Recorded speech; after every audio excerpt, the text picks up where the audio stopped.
সারিয়ে নিচ্ছ না কেন? সারাতে তো পারি, কিন্তু ওই যে লোভ। লোভ? কিসের লোভ? ঘরের ভেতর ছাতা মাথায় দিয়ে বসে থাকার লোভ। আসলে কজন ভাগ্যবান আর ঘরের ভেতর ছাতা মাথায় দিয়ে বসে থাকতে পারে বলুন? তোমার কথার মর্ম ঠিক বুঝলাম না। আসলে আমি যতদূর শুনেছি তাতে বর্ধমানের মহারাজ আর কুচবিহারের রাজামশাই ঘরের ভেতর ছাতা মাথায় দিয়ে বসে থাকেন। আরে সে তো সাধারণ ছাতা নয়, সে তো রাজছত্র। আর ঘর নয়, ঘর নয়, বসে থাকেন রাজসভায়। জানি তো, কিন্তু আমি তো ছোটখাটো মানুষ, তাই ভাঙা ঘরই আমার রাজসভা, আর ছেঁড়া ছাতাই আমার কাছে রাজছত্র। তোমার সঙ্গে কথায় পারে কার শান্তি। আর রঙ্গরসিকতাতেও তো তুমি সকলের চাইতে এগিয়ে। চলি চলি হে। আসুন, তবে সাবধানে যাবেন, কদিনের বৃষ্টিতে রাস্তায় যা কাদা।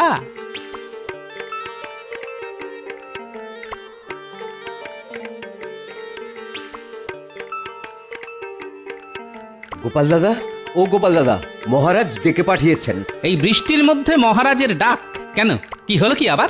সে আমি বলতে পারবো না, মহারাজ শুধু বললেন খুব তাড়াতাড়ি যেতে। ও হ্যাঁ, খাম্বাজরাজ এসেছেন। এই বৃষ্টি বাদলার মধ্যে খাম্বাজরাজ? আচ্ছা তুমি এগো, আমি বাড়িতে বাজারের থলিটা ফেলে দিয়েই আসছি।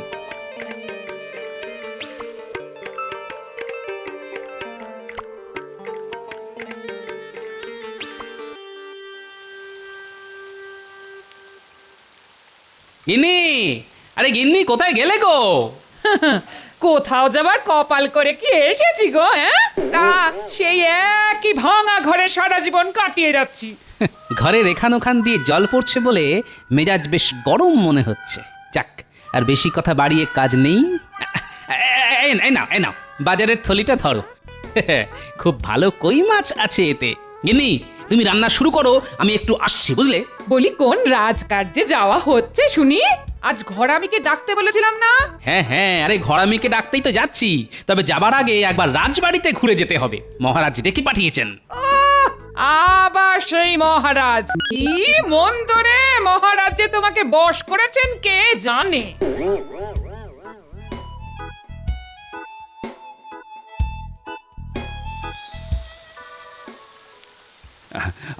আপনার পিতৃবিয়োগের খবর পেয়ে না খুবই মর্মাহত হয়েছি আমি। তবে কি আর করবেন বলুন, কেউ তো চিরকাল আর বাঁচে না। আসলে অনেক বয়স হয়ে গেলেও আমার বাবা বেশ শক্ত সমর্থই ছিলেন। হঠাৎ কি যে হলো, দুদিনের জ্বরেই সব শেষ। মহারাজ, আমাদের আর বেশি দেরি করা ঠিক হবে না। বৃষ্টিটা বাড়ছে, তাই যা বলতে এসেছেন সেটা বলে দিন। ও হ্যাঁ, বলছি। এসো এসো গোপাল। গোপালও এসে গেছে, ভালো। হ্যাঁ, আপনি আসাতে আমি ওকে খবর পাঠিয়েছিলাম। আসলে মহারাজ কৃষ্ণচন্দ্র, কদিন বাদেই তো বাবার শ্রাদ্ধের অনুষ্ঠান, তাই আমি তোমার দ্বারস্থ হয়েছি। ওই দিন আমার বাড়ি এসে আমাকে পিতৃদায় থেকে মুক্ত করতে হবে তোমায়। হ্যাঁ, যাবো বই কি, নিশ্চয়ই যাব। তবে যা লাগাতার বর্ষা চলছে। ওসব কোনো কথা শুনবো না আমি, তোমাকে আসতেই হবে। গোপাল, তোমারও নিমন্ত্রণ রইল, আসতে হবে কিন্তু। আসলে নিন্দুকেরা আড়ালে আবডালে বলে আমি নাকি মহারাজের ছায়া, তা মূর্তি গেলে ছায়া তো যাবেই। বেড়ে বলেছো তো গোপাল। তাহলে ওই কথাই রইল, আগামী বুধবার শ্রাদ্ধ, ওই দিন তোমরা আসছো, কেমন? এ কি মন্ত্রী, তুমি এমন ঠিক করে হাসছো কেন? বারে, হাসবো না? এতদিন রাজা কৃষ্ণচন্দ্রের পাগড়ি ঢাকা মাথায় আমরা দেখে এসেছি, কিন্তু আজ পাগড়ি খোলা। আর দেখুন মহারাজ, কৃষ্ণচন্দ্রের মাথায় পাকা চুল। কই দেখি। তাই তো, কৃষ্ণচন্দ্র, এই বয়সে তোমার মাথায় পাকা চুল কেন? মানে আসলে রাজ্য চালানোর চিন্তা তো, মনে হয় ওই চিন্তাতেই। চিন্তা? দেখো, রাজ্য আমিও চালাই, আর তোমার থেকে আমার বয়সও বেশি। কই, আমার মাথায় একটা চুলও তো এখনো পাকেনি। তা মহারাজ কৃষ্ণচন্দ্রের এইটুকু একটা রাজ্য চালাতে যদি চুলই পাকিয়ে ফেলতে হয়, তাহলে এক কাজ করুন না কেন, আপনার রাজ্য ভার আমাদের মহারাজের হাতে সঁপে দিয়ে আপনি বিশ্রাম নিন। না হলে যে দুদিনেই সব চুল সাদা হয়ে যাবে। বেড়ে বলেছো মন্ত্রী। হ্যাঁ, এই জন্যই বলে স্বভাব যায় না মূলে। বাবার শ্রাদ্ধে নেমন্তন্ন করতে এসেও মহারাজকে খোঁচা মারতে ছাড়ছে না। কৃষ্ণচন্দ্র, আমি তাহলে উঠছি। কি আর করবে বলো, গুরুজনের শ্রাদ্ধে তো আর পাগড়ি পরে যাওয়া যায় না, তাই পাকা চুল নিয়ে যেও। হ্যাঁ, আসছি আসছি তাহলে। তোমাকে আর আসতে হবে না, বাকি পথ আমরা চলে যেতে পারবো। তুমি বরং তোমার মাথার পাকা চুলটা একটু সামলাও। হ্যাঁ,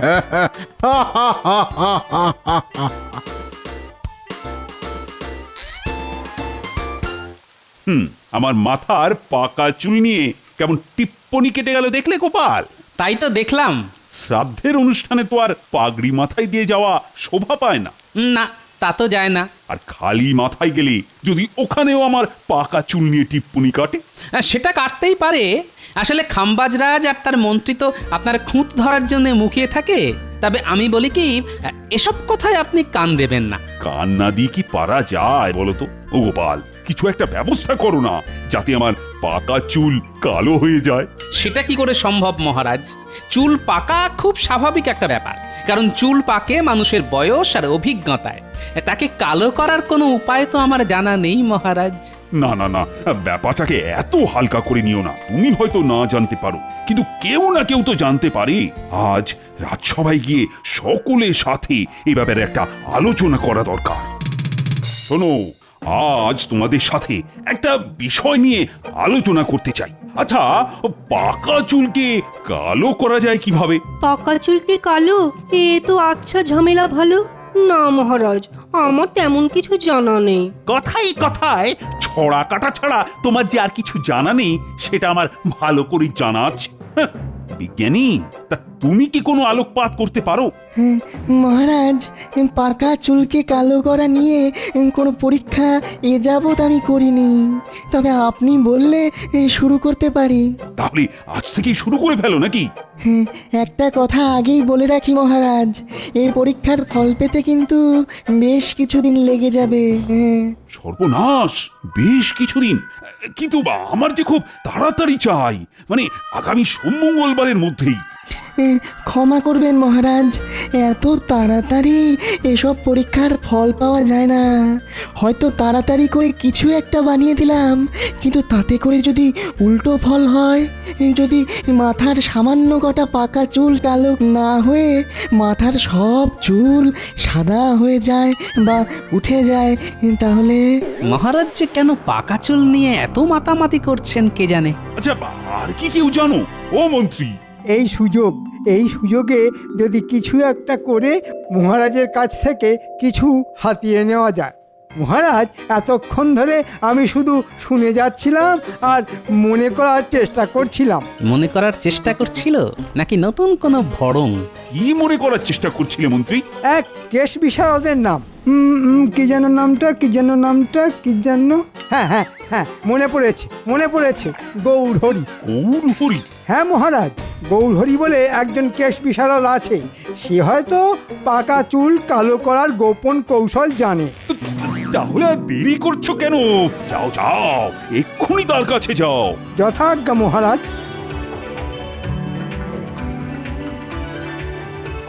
দেখলে তো গোপাল, পাকা চুল কালো করার উপায় আছে। আসলে তুমি না দিনে দিনে একটা অকর্মার ঢেঁকি হয়ে যাচ্ছ। আমি না হয় অকর্মার ঢেঁকি, কিন্তু মহারাজের পাকা চুলকে কালো করতে মন্ত্রীরা তো উৎসাহ কেন? না, ব্যাপারটার উপর নজর রাখতে হবে দেখছি।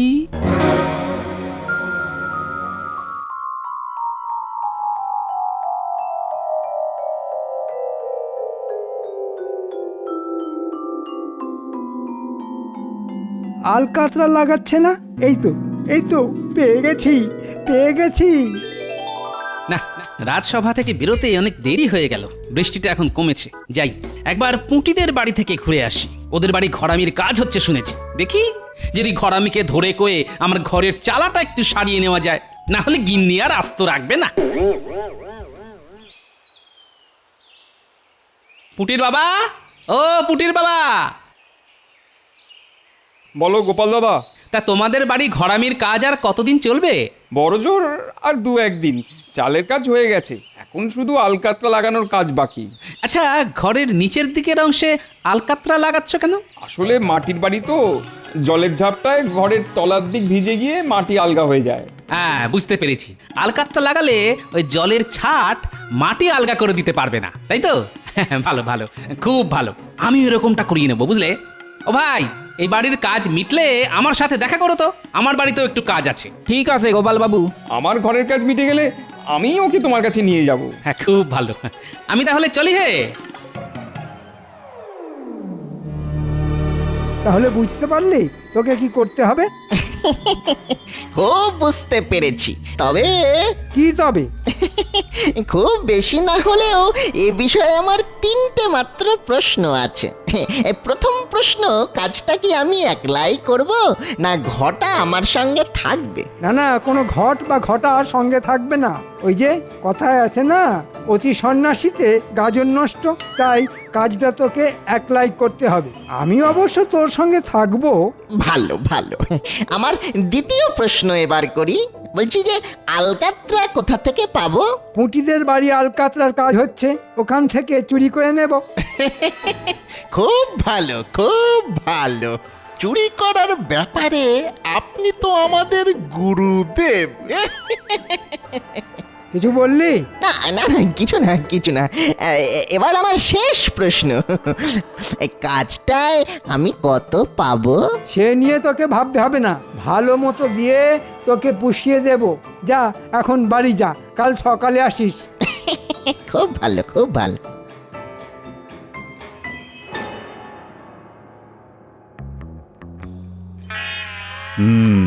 মন্ত্রী তো বলে গেল কেশ বিশারদকে নিয়ে আসবে, কিন্তু কবে আসবে? আমি এসে গেছি মহারাজ, আর সেই সাথে কেশ বিশারদের খবরও নিয়ে এসেছি। তাই নাকি? তা মন্ত্রী সে কি পারবে? খুব পারবে, তবে তার দক্ষিণাটা একটু বেশি। কত? আগে 300 মোহরের কমে সে রাজি হচ্ছে না। এই তাহলে ডেকে আনো তাকে, 300 মোহর দিতে আমি রাজি। তাহলে এখন আমি আসি। হ্যাঁ হ্যাঁ, এসো এসো, বড় কাজের লোক তুমি।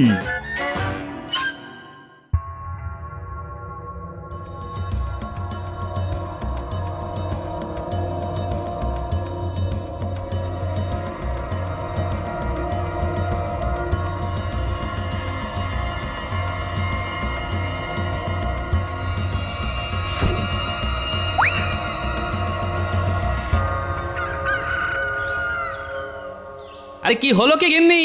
আরে মুড়ি টুড়ি কিছু দাও, খেয়ে দে থলি হাতে করে একবার বাজারটা ঘুরে আসি। দিচ্ছি দিচ্ছি, আর একটু সবুর করো। কি ব্যাপার পুঁটির বাবা, তুমি এলে, ঘরামি কই? আমার সর্বনাশ হয়ে গেছে গোপাল দাদা, আমার সর্বনাশ হয়ে গেছে। কেন, কি হয়েছে? কাল রাতে আমার বাড়ি থেকে কেউ আলকাতরা হাঁড়ি চুরি করে নিয়ে গেছে। হ্যাঁ, আলকাতরার হাঁড়ি চুরি করে নিয়ে গেছে মানে? আলকাতরার রং কালো, আবার কাঁচা চুলের রঙও কালো, তাহলে কি? চলো তো দেখি। গিন্নি, আমি একবার পুটিদের বাড়ি থেকে আসছি।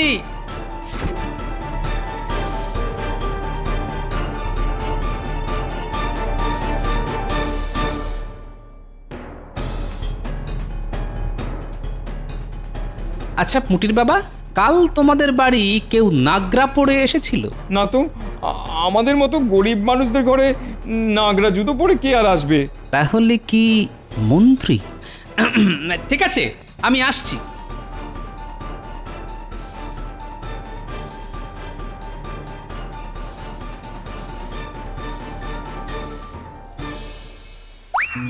কি মজা! 300 মোহর রোজগার হবে, সেই আনন্দে যাই বাজার থেকে দেখে শুনে জোড়া ইলিশ কিনে আনি। মন্ত্রীমশাই জোড়া ইলিশ কিনতে গেল, এই ফাঁকে যা করার করে ফেলতে হবে। মন্ত্রী গিন্নি এখন হয়তো পুজোর ঘরে, এদিক ওদিক ভালো করে দেখতে হবে। যা অনুমান করেছিলাম ঠিক তাই। এবার দেখো মন্ত্রী মশাই আমার খেলা।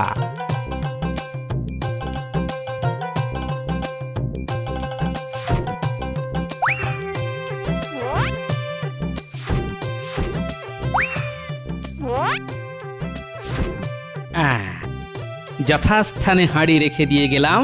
নে, এবার যত পারিস মহারাজের মাথায় মাখা।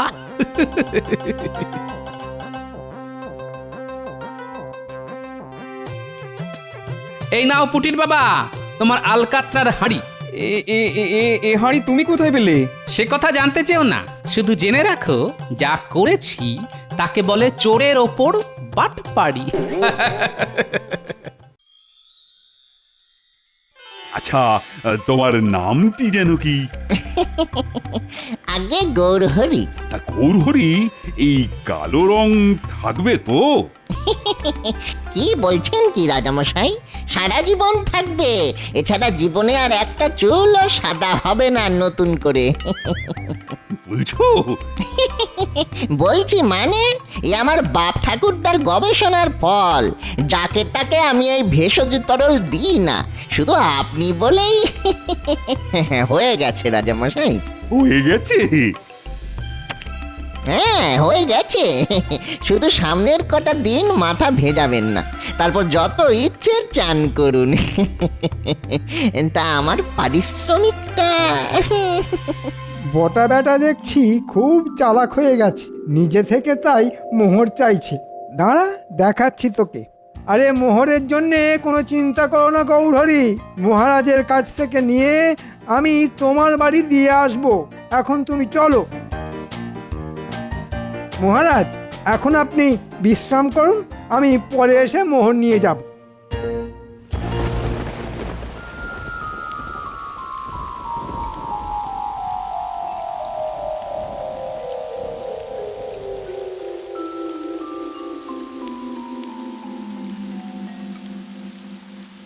কি আনন্দ, কি আনন্দ! আর যে একটাও পাকা চুল নেই। ভেতরে আসতে পারি মহারাজ? আরে আসবে বই কি, অবশ্যই আসবে। আর এসে নিজের চোখে দেখে যাও, মন্ত্রী রানা কেশ বিশারদ কি অসাধ্য সাধনটাই না করেছে। সত্যি গোপাল, তুমি না দিন দিন একটা অকর্মা ধাড়ি হয়ে যাচ্ছ। তা হয়তো হচ্ছি, তবে কাল খাম্বাজ রাজার বাড়ি যাবেন তো? আরে সে তো যাবই, আর তাকে গিয়ে এই কালো চুলও দেখিয়ে আসবো। কিন্তু যা বৃষ্টি। সে নিয়ে তোমায় চিন্তা করতে হবে না, আমি ঢাকনা দেওয়া রথে চড়েই যাব। যথা আজ্ঞা মহারাজ।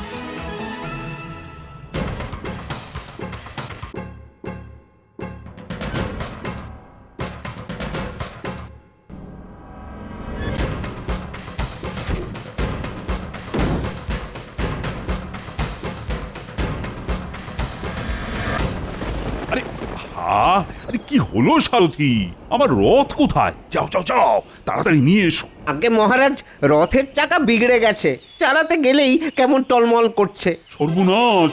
এই তাহলে যাবো কি করে গো? ঘোড়ায় করে চলুন না মহারাজ। ঘোড়া? ঠিক আছে, তাহলে তাই চলো। আর বৃষ্টিতে ভিজলেও আমার কোনো অসুবিধে নেই, কিন্তু গোপাল, তোমার কোনো অসুবিধে হবে না তো? আগে না মহারাজ।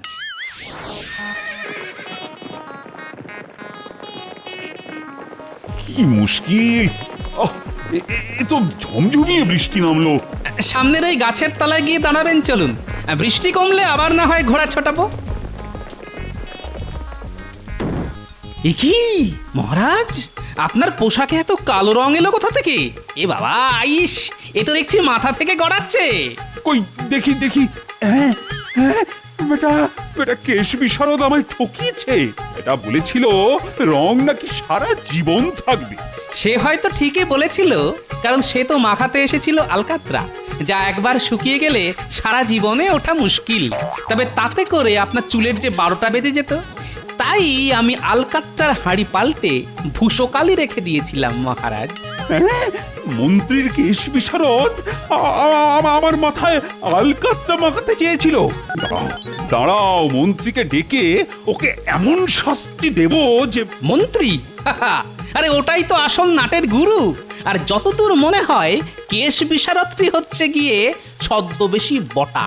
ওদের আমি বুঝে নেব, কিন্তু কিন্তু সব ভূষকালি উঠে গিয়ে পাকা চুল বেরিয়ে পড়লে খাম্বাজরাজের কাছে আমি মুখ দেখাবো কি করে বলো তো? ও তো আবার আমার পাকা চুল নিয়ে টিপ্পনি কাটবে। ও টিপ্পনি কাটলে আপনিও পাল্টা টিপ্পনি কেটে বলবেন চুল পাকে মানুষের বয়স আর অভিজ্ঞতায়, আর বেশি বয়সেও যাদের চুল পাকে না তারা হলো সব বুড়ো খোকা। আর বুড়ো খোকাদের হাতে রাজ্যভার থাকলে রাজ্যের কোনো দিনই মঙ্গল হয় না মহারাজ। পেড়ে বলেছে তো গোপাল। চলো চলো চলো, প্রাসাদে গিয়ে চান করে অন্য পোশাক পরে খাম্বাজ রাজার বাড়ি যাই, আর তার সাথে সঙ্গে করে নিয়ে যাব মন্ত্রী আর বোটা। ওরে বাবা রে বাবা, আর যে ছুটতে পারি না। ওরে বাবা, এদিন মহারাজ, জীবনে আর আর কখনো এমনটি হবে না। ওরে বাবা রে। একেই বলে যেমন কর্ম তেমন ফল। ভাল লাগে না?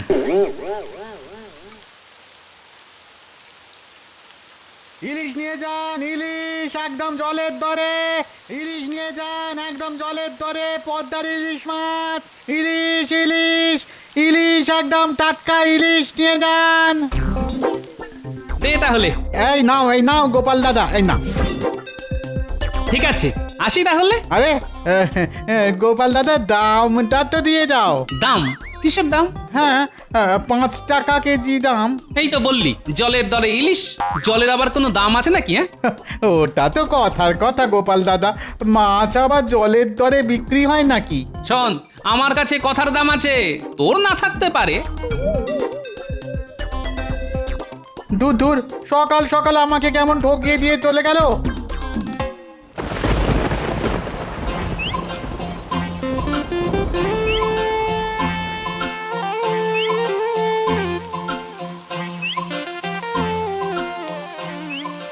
কি ধান ক্ষেত তো জলে ভেসে গেছে।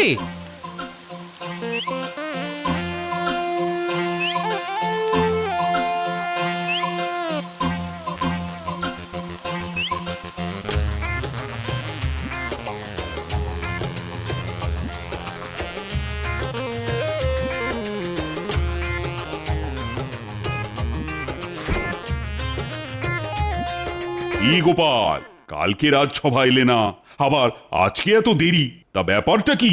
আর বলবেন না মহারাজ, চারিদিকে রাস্তায় এত জল কাদা, কি আর বলবো।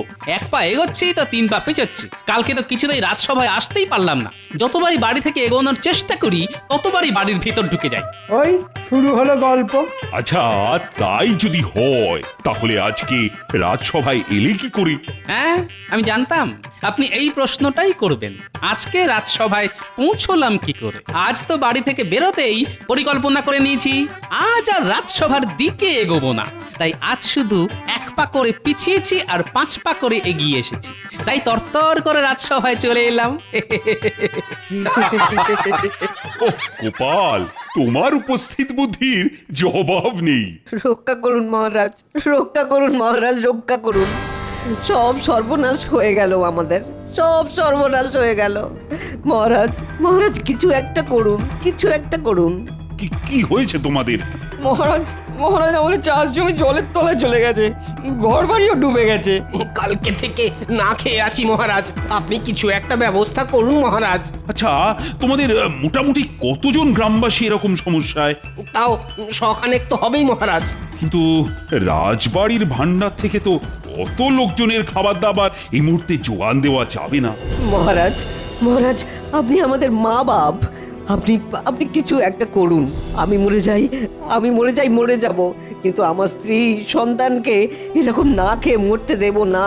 ঠিক আছে, শোনো, আমি তোমাদের থাকার জন্য রাজ্যের পশ্চিমে একটা উঁচু মাঠে তাঁবু খাটানোর ব্যবস্থা করে দিচ্ছি, আর তোমাদের খাবার জোগানের ব্যাপারে দেখছি কি করা যায়। আপনি মহান মহারাজ, আপনি গরিবের ভগবান। শোনো গোপাল, তুমি বেশ কিছু সেনা আর লোক নাও, আর তাড়াতাড়ি রাজ্যের পশ্চিমের বড় মাঠে বেশ কিছু তাঁবু খাটানোর ব্যবস্থা করো। যথা আজ্ঞা মহারাজ। আর মন্ত্রী, বলুন মহারাজ। তুমি আমার সাথে মুর্শিদাবাদে চলো। এই মুহূর্তে নবাব বাহাদুরী আমাদের একমাত্র ভরসা। উনি যদি আমাদের কিছু খাদ্যশস্য দিয়ে সাহায্য করেন তবেই একমাত্র আমাদের সুরাহা হবে। হ্যাঁ, ঠিক বলেছেন মহারাজ, এই বিপদে একমাত্র নবাবই আমাদের ভরসা। এই মৌকায় যদি কিছু কামিয়ে নেওয়া যায় তাহলে তো কেল্লা ফাতে। হ্যাঁ,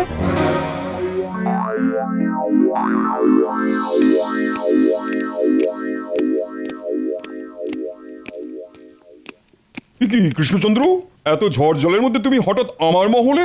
জাহাপানা, অনেক বিপদে পড়ে মানে এই ঝড় জলের মধ্যেও আপনার কাছে ছুটে এসেছি। কি বিপদ কৃষ্ণচন্দ্র?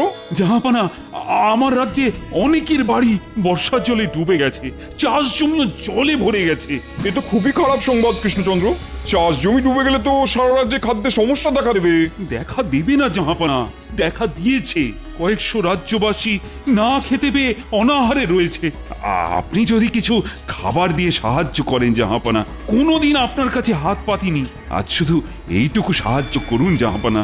কান্নায় আমার চোখে জল আসছে। আপনি আমাদের মা, আপনি আমাদের বাপ। জাহাপনা, আপনি আমাদের মা বাপ। আচ্ছা ঠিক আছে ঠিক আছে, আমি তোমার রাজ্যে কালকে সকালের মধ্যে 50 বস্তা করে চাল ডাল আর 10 বস্তা করে চিনি নুন পাঠিয়ে দেবো, ঠিক আছে? আপনি আপনি মহান জাহাপানা। আরে আরে এ তো আমার কর্তব্য। এই তোমাদের অনেকবার অনেক প্যাঁচে ফেলেছি, কিন্তু এবার আর না। এখন মানুষেরা বিপদে পড়েছে, তাই তাদের সাহায্য করা আমার কর্তব্য, কেমন? আসতে পারি? বাবা বাবা, আজ তো আমার মহলে দেখছি পুরো চাঁদের হাট বসেছে।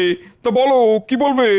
আর কি বলবো বলুন জাহাপানা, আমার রাজ্যেও তো বর্ষা এসে গেছে, তাই আগে থেকে ব্যবস্থা নিতেই আপনার কাছে ছুটে এসেছি। কি ব্যবস্থা? আপনি তো জানেন আমার রাজ্যে চাল ডালের উৎপাদন এবারে কম, যা হয়েছে সব গম জোয়ার বাজরা। তাই আমায় যদি কিছু চাল ডালের বস্তা দিতেন তাহলে বেশ জমিয়ে এই কটা দিন রাজ্য জুড়ে খিচুড়ি রান্না হতো। ওই একরকম বনভোজন আর কি। না না না না না, এখন তো আর সম্ভব নয়। কেন সম্ভব নয় জাহাপানা? আপনি হলেন বাংলার নবাব, আপনার কাছে কোনো কিছুই তো অসম্ভব হতে পারে না। আমি তো কয়েক বস্তা চাল ডাল চেয়েছি জাহাপানা, এই কদিন সবাই মিলে আনন্দ ফুর্তি করে খিচুড়ি খাবো বলে। না না না না, এখন আর অত আনন্দ ফুর্তি করতে হবে না। আমি একটু আগে কৃষ্ণচন্দ্রকে চাল ডাল দিয়ে সাহায্য করার প্রতিশ্রুতি দিয়েছি। কৃষ্ণনগরের অনেক চাষি না খেতে পেয়ে মরছে, তাই তাদের খাদ্যের যোগান আগে, তারপর তোমার ফুর্তি। আচ্ছা ঠিক আছে, আপনার কাছে কৃষ্ণনগর আগে, খাম্বাজ রাজ্য পরে, তাই তো? খাম্বাজ রাজকে হাত করে যদি এই সুযোগটা কাজে লাগাতে পারি, তাহলে আমার ট্যাঙ্ক ফুলে ফেঁপে উঠবে। ব্যাস, তোমাদের থাকার ব্যবস্থা হয়ে গেল। এখন যতদিন না তোমাদের ঘর বাড়ির ব্যবস্থা হচ্ছে ততদিন তোমরা এখানেই থাকবে। ধন্যবাদ গোপাল দাদা।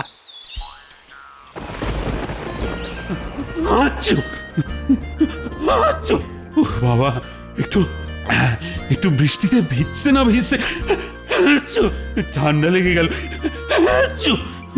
আপনাকে কতবার বলেছি বৃষ্টিতে ভিজবেন না, কিন্তু কে কার কথা শোনে? আরে আরে আমি কি আর নিজের ইচ্ছে ভিজেছি নাকি? কালকে ওই মুর্শিদাবাদ ফেরার বাবা, কি বৃষ্টি! প্রণাম মহারাজ, আপনি ডেকে পাঠিয়েছেন? হ্যাঁ মহারাজ, নবাব বাহাদুর কি খাদ্যশস্য পাঠিয়েছে? এই শোনো, ওই ভাড়ার ঘরে সমস্ত চাল ডাল চিনির বস্তা বোঝাই করা রয়েছে। তুমি তুমি ওখান থেকে নিয়ে ত্রাণ শিবিরে বিতরণ করা শুরু করে দাও চটপট। এবার বটা ঘটাকে দিয়ে বেশিরভাগ খাবার গোপন জায়গায় সরিয়ে ফেলতে হবে। তারপর আমায় আর দেখে কে? হ্যাঁ,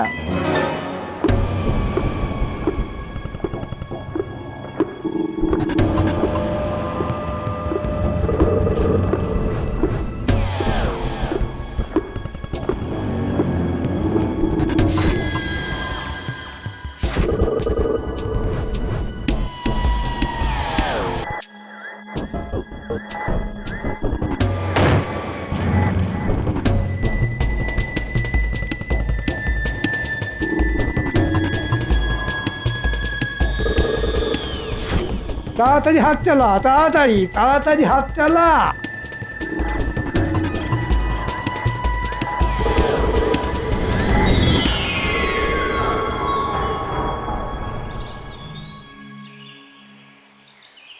ব্যাস এই 1 বস্তা চিনি, 1 বস্তা চাল আর 1 বস্তা ডাল শুধু বিতরণ হবে, আর বাকি বস্তার চাল ডাল খাম্বাজরাজকে সব বেচে দেবো। উফ, মন্ত্রীমশাই মন্ত্রীমশাই, আপনার মাথায় কি বুদ্ধি! পুরো একেবারে ওই গাঁটে গাঁটে। রে, আমার সঙ্গে থেকে থেকেও তো আমার মতো হতে পারলি না, হ্যাঁ? নামটা ঘটা হলে কি হবে? ঘট ফুটো হয়ে সব বুদ্ধি বেরিয়ে যাচ্ছে। ঠিক বলেছেন মন্ত্রী মশাই। চল এখন কথা না বাড়িয়ে ত্রাণ শিবিরে চল, নইলে এক্ষুনি বৃষ্টি নেমে গেলেই মুশকিল। হ্যাঁ হ্যাঁ, চলুন চলুন।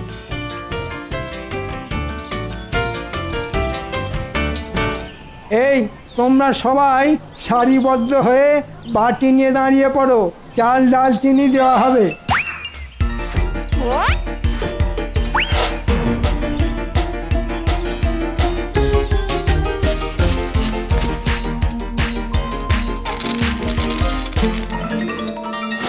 এ কি মন্ত্রী মশাই, মাত্র 1 বাটি করে চাল আর ডাল?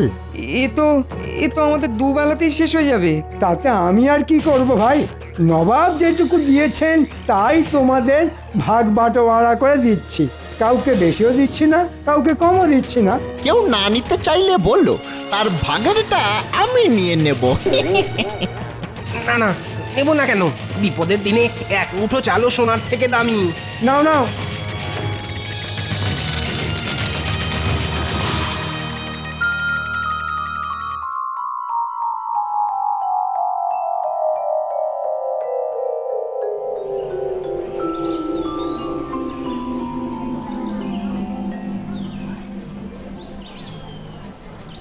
কি বলো, ত্রাণ সামগ্রী কিছু কি এসেছে, না এখনো মন্ত্রীমশাই এসেই পৌঁছয়নি? আর কি বলবো গোপাল দাদা, যা এসেছে তা না আসারই সমান। সবাইকে ছোট ছোট 1 বাটি করে চাল ডাল আর চিনি দিয়েছে।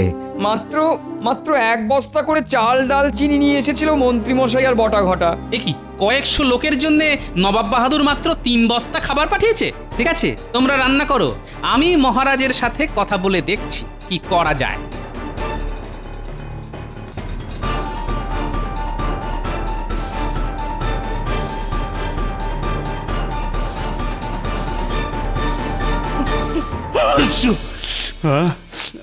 বাবা, কি ঠান্ডা লাগলো রে বাপরে বাপ। এ কি মহারাজ, বাইরেও ঝড় জল, ঘরের ভিতরেও ঝড় জল। বাবা, ভালো বলেছো গোপাল।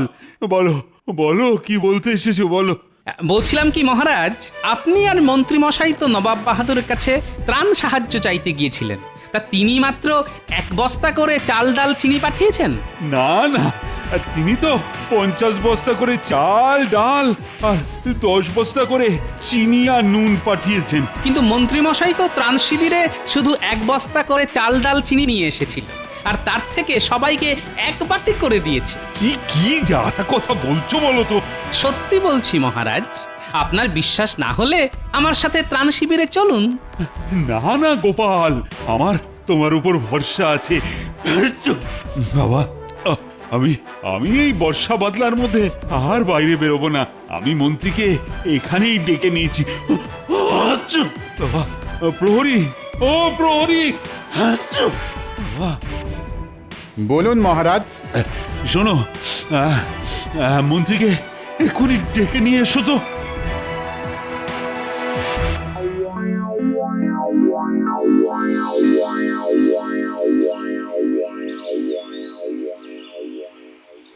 মন্ত্রী মশাই, ও মন্ত্রী মশাই, বাড়ি আছেন? কে? আমি প্রহরী। মন্ত্রী মশাই বাড়ি আছেন নাকি? না না, উনি তো একটু আগেই ত্রাণ শিবির থেকে ফিরেই বেরিয়ে গেছেন কোনো এক রাজ্যের রাজার সাথে কথা বলতে। আমায় কিছু বলেনি। আচ্ছা, ঠিক আছে।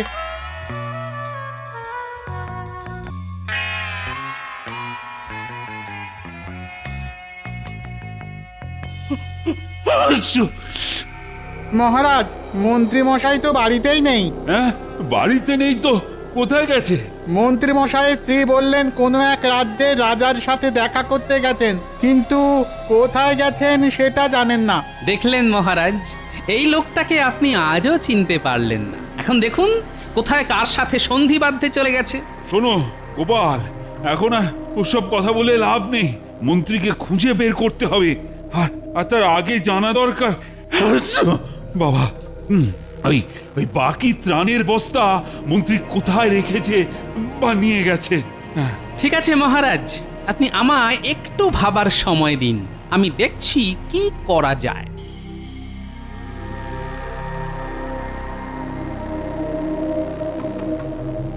কোথায় গেলেন মন্ত্রী মশাই? এই বর্ষার মধ্যে বাড়ি ছেড়ে এখন অন্য রাজ্যে কি করছেন? ত্রাণ সামগ্রীর বাকি বস্তা কোথায় গেল?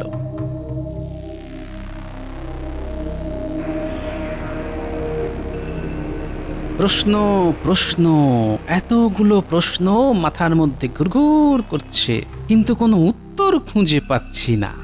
ওরে বাপরে, এত পিঁপড়ের ঝাঁক কোথা থেকে এলো? এ কি, এরা তো সব মুখে করে চিনি নিয়ে আসছে। যাই তো গিয়ে দেখি কোথা থেকে আসছে। এ কি, পিঁপড়ের দল তো মনে হচ্ছে ওই দিক থেকে আসছে। কোথায় এত মিষ্টি জমেছে, গিয়ে দেখা যাক।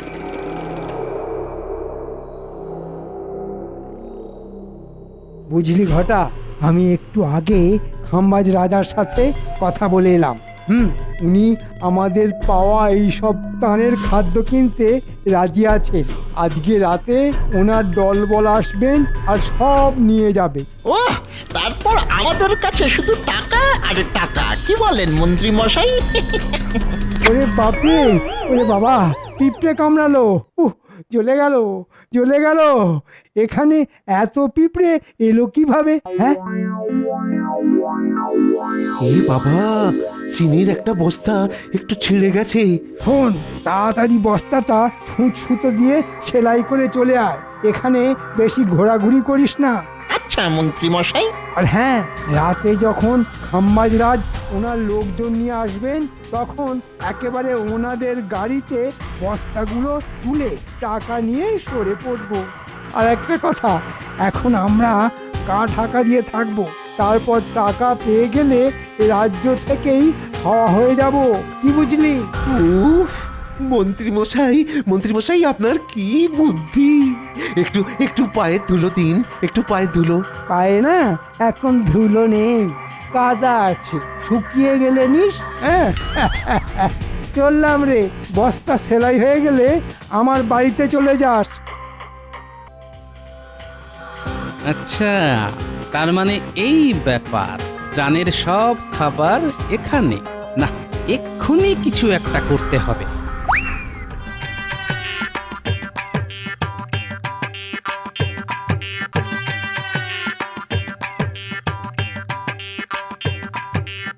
এই খাওয়া দাওয়া হয়েছে? হ্যাঁ গোপাল দাদা, এই তো আজকের মতো হলো, কিন্তু কাল থেকে কি খাবো নিজেরাও জানি না। শুধু কাল কেন, কাল থেকে আগামী যতদিন না অবধি জল বৃষ্টি কমছে, যতদিন না তোমাদের ঘর বাড়ি থেকে জল নামছে, ততদিনের খাবারের বন্দোবস্ত হয়ে গেছে। সত্যি গোপাল দাদা? হ্যাঁ সত্যি। তার জন্য তোমাদেরকে আমার সাথে একটা জায়গায় যেতে হবে। চলো চলো, তাড়াতাড়ি চলো।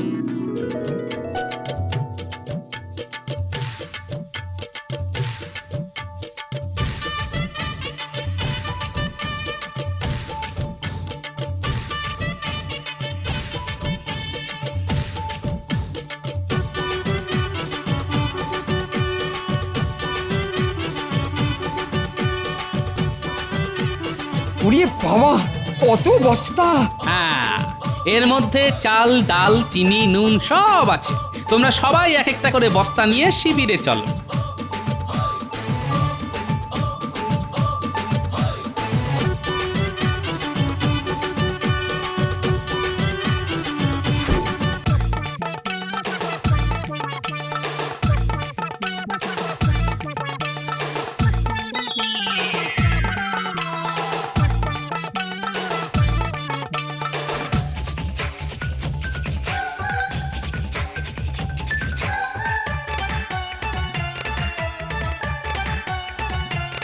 শোনো, খাবার ব্যবস্থা তো হলো, এবার দেওয়ার ব্যবস্থা করতে হবে। দেওয়ার ব্যবস্থা মানে? মন্ত্রী মশাইকে চমক দিতে হবে।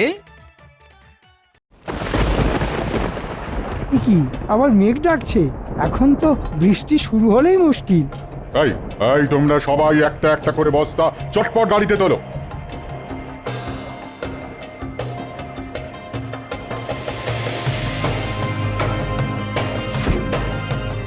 খাম্বাজরাজ, এবার আমার টাকাটা। হ্যাঁ হ্যাঁ, সে তো দেবই। এই মরেছে, বালি পাথর কোথা থেকে এলো? ছি ছি ছি ছি, মন্ত্রী তুমি আমাকে এভাবে ঠকাচ্ছিলে? এই বাকি বস্তাগুলোতে কি আছে দেখো তো দেখি।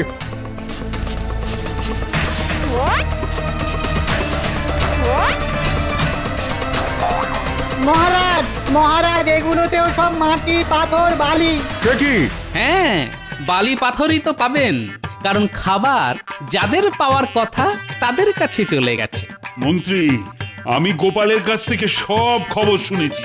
তুমি তুমি শরণার্থীদের মুখের খাবার খাম্বাজরাজকে বিক্রি করতে চলেছিলে।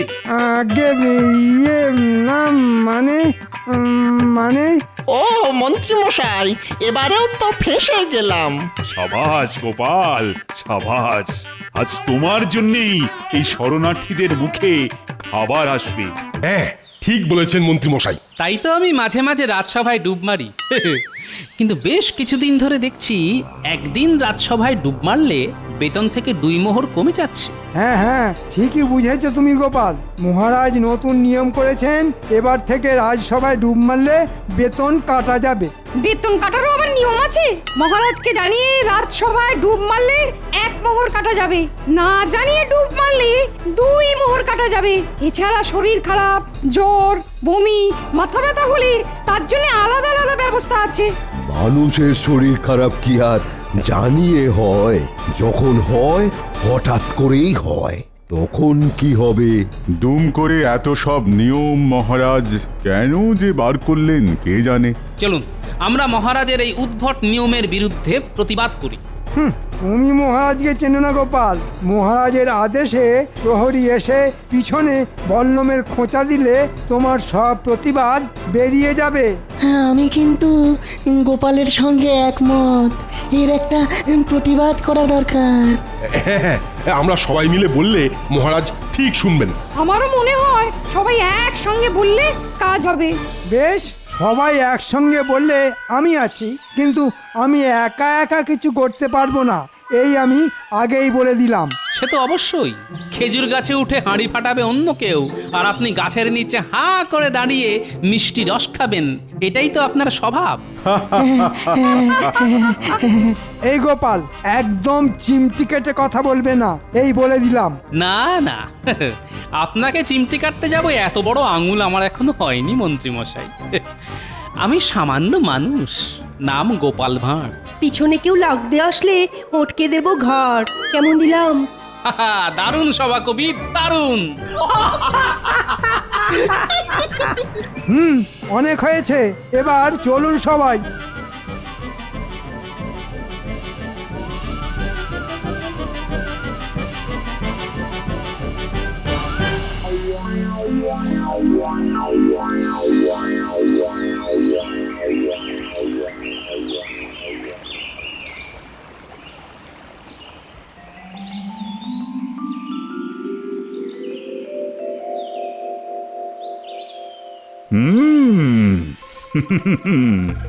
দিন দিন আমি দেখছি জোয়ান হচ্ছি। আমি হলাম মহারাজ কৃষ্ণচন্দ্র। আমি বয়সের ভারে ঝুঁকে পড়লে রাজ্য চালাবে কে শুনি? ওহ, দেখেছেন আপনি এখানে? আপনাকে খুঁজতে গিয়ে সারা রাজবাড়ি চষে ফেললাম আমি। কেন কেন রানী, কি হয়েছে? কি আবার হবে? আপনাকে 1 সপ্তাহ আগে বলেছিলাম মুর্শিদাবাদ থেকে রেশমি সুতো আনিয়ে দেওয়ার জন্য।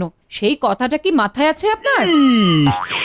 এই রে, সত্যি তো রানী আমাকে 1 সপ্তাহ আগে রেশমি সুতো আনিয়ে দেওয়ার কথা বলেছিল। আমি ভুলে গেছি। রেশমি সুতো পেলে এই সেলাইটা আজই শেষ হয়ে যেত। তাই নাকি? হ্যাঁ হ্যাঁ, আপনার কিছুই তো মনে থাকে না। আপনি দিন দিন বুড়ো হয়ে যাচ্ছেন, আর কদিন পরে স্নান করতে ভুলে যাবেন, খেতে ভুলে যাবেন। আমি বুড়ো হয়ে যাচ্ছি? তারপর তারপর আর কি, রেশমি সুতোটা আনিয়ে দিলে আজ সেলাইটা শেষ হয়ে যেত, আর আপনি এই নতুন পোশাকটা পরে আজ রাজসভায় বসতে পারতেন। তারপর তারপর তারপর আপনার রাজসভার সদস্যরা আপনার পোশাকের প্রশংসা করত। তাই নাকি? আচ্ছা, তারপর তখন থেকে কি এত তারপর তারপর করছেন বলুন তো? তারপর ও ঘাট হয়েছে, আপনাকে রেশমি সুতো আনিয়ে দিতে বলেছি বলে। চাই না আমার রেশমি সুতো। বাহ বাহ বাহ, তারপর ধুর, আবার তারপর।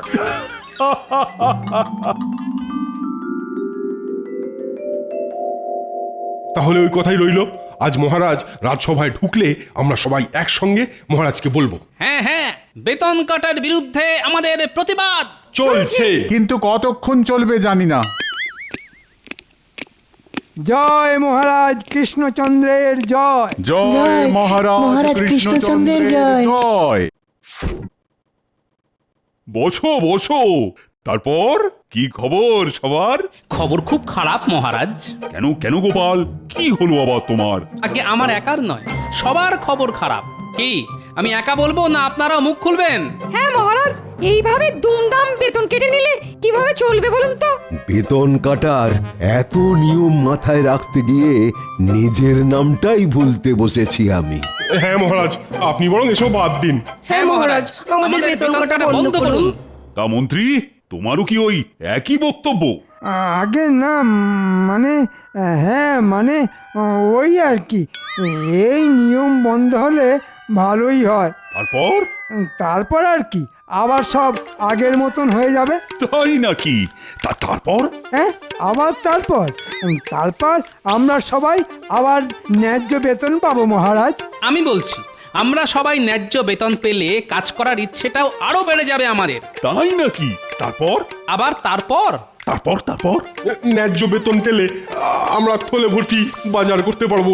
তারপর চুনো মাছ ছেড়ে গোটা মাছ কিনতে পারবো। তাই নাকি? বাহ, তারপর তারপর আর কিছু নয়, ন্যায্য বেতন পেলে আমরা করব ভোগ। মহারাজের কথার শেষে তারপর বলা কি নতুন রোগ? তাই তো মনে হচ্ছে। এসে থেকে দেখছি মহারাজকে যাই বলছি মহারাজ উল্টে তারপর বলছেন। হ্যাঁ হ্যাঁ, তারপর না, এভাবে হবে না। আজ মহারাজের মাথা খারাপ হয়ে গেছে। বেতন কাটার বিরুদ্ধে প্রতিবাদ করে কোনো লাভ নেই।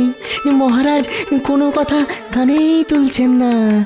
তারপর উফ, এ তো মহা জ্বালাতন। তারপর ধুর, এবার আমার মাথা গরম হয়ে যাচ্ছে। আপনি তারপর তারপর করে যান, আমি চললাম। তাই নাকি? বাহ বাহ বাহ, তারপর ধুর, আমরাও চললাম। তারপর তারপর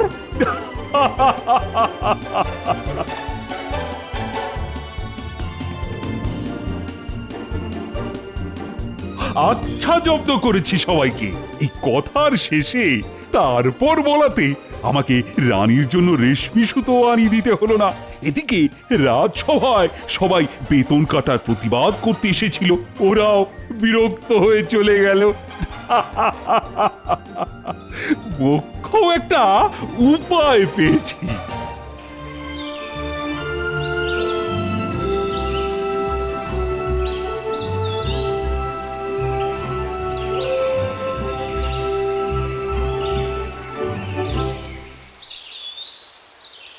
মহারাজ, আপনার দুপুরের খাবারের ব্যবস্থা করব।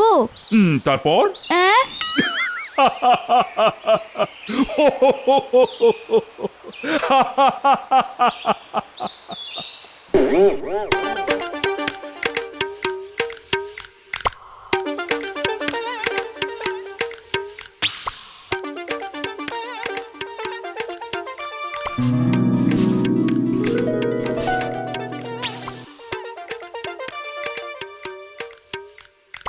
এই কি ব্যাপার? আজ এত তাড়াতাড়ি বাড়ি ফিরে এলে যে? বলি, রাজসভায় গেছিলে তো, নাকি অর্ধেক পথ গিয়েই বাড়ি ফিরে এলে? গেছিলাম গিন্নি, গেছিলাম, কিন্তু আজ মহারাজ রাজসভা পরিচালনা করার মেজাজে ছিলেন না। তাই তো আজ রাজসভা এত তাড়াতাড়ি শেষ হয়ে গেল। কেন কেন? মহারাজের কি হয়েছে শুনি?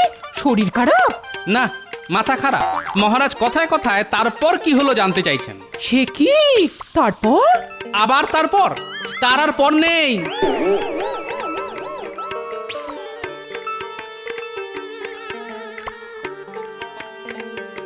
যা বাবা, মানুষটা আমার উপর রাগ দেখিয়ে চলে গেল কেন?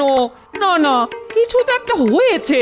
এ কি গো, বলবে তো তারপর কি হলো? গিন্নি, ভালো কথা বলছি, আমার সামনে একদম এই তারপর করবে না। রাজসভায় মহারাজ, ঘরে গিন্নি, সবাইকে তারপরে পেয়েছে। এই এই এই এই এই একদম আমার উপরে চটপাট করবে না, এই বলে দিলাম। হ্যাঁ, আমার হয়েছে যত জ্বালা। হাত পুড়িয়ে রান্না করব আমি, হাত ভিজিয়ে জামা কাপড় কাচবো আমি, বাসন মাজবো আমি, আর মুখ ঝামটাও খাবো আমি। না না না, ওটি হবে না। এই রে, গিন্নি চটে গেছে। এই একটা জিনিসকে আমি বড্ড ভয় পাই। আগে থলে নিয়ে তাড়াতাড়ি বাজারে যাও, না হলে ওরে বাবারে, পালাও! আয় আয় আয় আয় আয় আয় আয় আয় আয় আয় আয় আয় আয়। জলের অভাবে সব গাছ শুকিয়ে মরে গেল, এবার কি হবে? আর কি হবে? এবারে আমাদের না খেতে পেয়ে মরতে হবে। মহাজনের কাছ থেকে টাকা ধার করে চাষ করেছিলাম, এখন তো সেই টাকাও শোধ করতে পারবো না। আমরা এবারে পথই বসবো ভাই, পথই বসবো।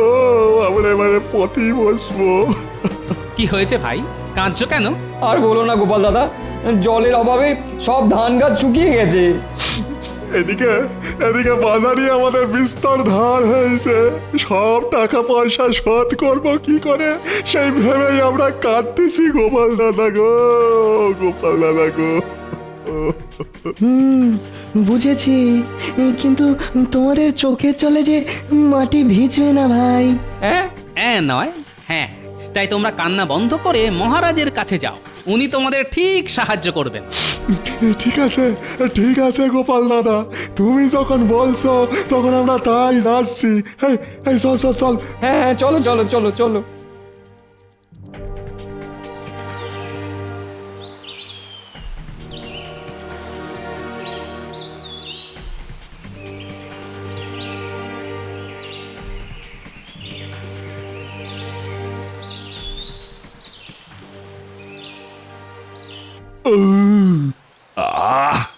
আজ বেশ কবজি ডুবিয়ে খাওয়া দাওয়া হয়েছে।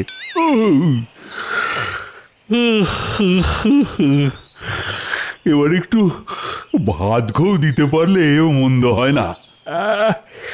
হাতে তো তেমন কোনো কাজও নেই। না, একটু ঘুমিয়েই নি।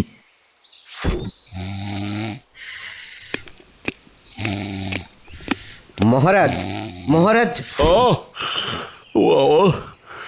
আমাকে আর ডাকার সময় পেলে না, সবে চোখটা লেগে এসেছিল।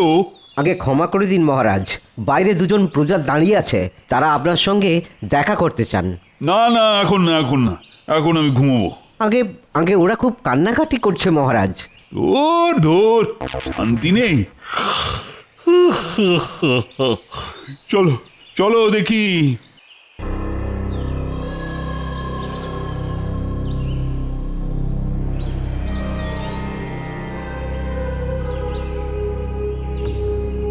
আমাদের বাঁচান মহারাজ, আমাদের বাঁচান। না হলে আমরা পথে বসবো। আচ্ছা আচ্ছা, তোমাদের পথে বসতে হবে না, তোমরা এখন বাড়িতে গিয়ে বসো। কালকে রাজসভায় আমি তোমাদের কথা শুনবো। আগে আমাদের তাড়িয়ে দেবেন না মহারাজ। গোপাল দাদা বলল আপনার কাছে সাহায্য চাইতে, তাই তো আমরা ছুটি আপনার কাছে এলাম মহারাজ। ও, এইসব তাহলে গোপালের বুদ্ধি। গোপাল ভেবেছে এদের পাঠিয়ে ও আমার দুপুরের ভাত ঘুমটাকে চটকে দিতে পারবে। ওটি হবে না। দয়া করে আমাদের কথাটা একবার শুনুন মহারাজ। আচ্ছা আচ্ছা, বেশ, বলো, আমি শুনছি। এবার রাজ্যে মোটে বর্ষা হয়নি, তাই প্রচন্ড জলের অভাব আমাদের মহারাজ। আচ্ছা, তারপর? জলের অভাবে আমাদের চাষ করা সব ধান গাছ শুকিয়ে গেছে মহারাজ। ও, তারপর আর কি, আপনি আমাদের সাহায্য না করলে আমাদের পথে বসতে হবে মহারাজ। তাই নাকি? তারপর কি হবে আমরা জানি না মহারাজ। আচ্ছা, তারপর? তারপর কি হবে না জেনেই তোমরা আমার কাছে চলে এসেছো। আগে তারপর কি হবে জেনে এসো, তারপর তো আমি তোমাদের সাহায্য করব। এখন আমি আবার ঘুমোতে গেলাম। মহারাজও মুখ ফিরিয়ে নিলেন। এবার আমরা কোথায় যাব, কোয়ানে যাব? কি হয়েছে তোমাদের? আমরা গরিব চাষি রানীমা। জলের অভাবে সব ধান গাছ শুকিয়ে মারা গেছে। তাই গোপাল দাদার বুদ্ধিতে আমরা মহারাজের সাহায্য চাইতে এসেছিলাম। কিন্তু মহারাজ কোথায় তারপর কি হলো জানতে চাইছেন? এত তারপর আমরা জানি না কি, আমরা গরিব মানুষ। সে কি? না না, এটা মহারাজের নতুন রোগ। দায়িত্ব এড়িয়ে যাওয়ার জন্য উনি কথায় কথায় তারপর বলছেন। আমাকেও বলেছেন, এদেরও বললেন। আমাদের বাসান রানীমা, আমাদের বাসান। তবে তোমরা এক কাজ করো, তোমরা গোপালকে গিয়ে বলো গোপাল যেন আজই আমার সঙ্গে একবার দেখা করে যায়। আচ্ছা রানীমা, আচ্ছা।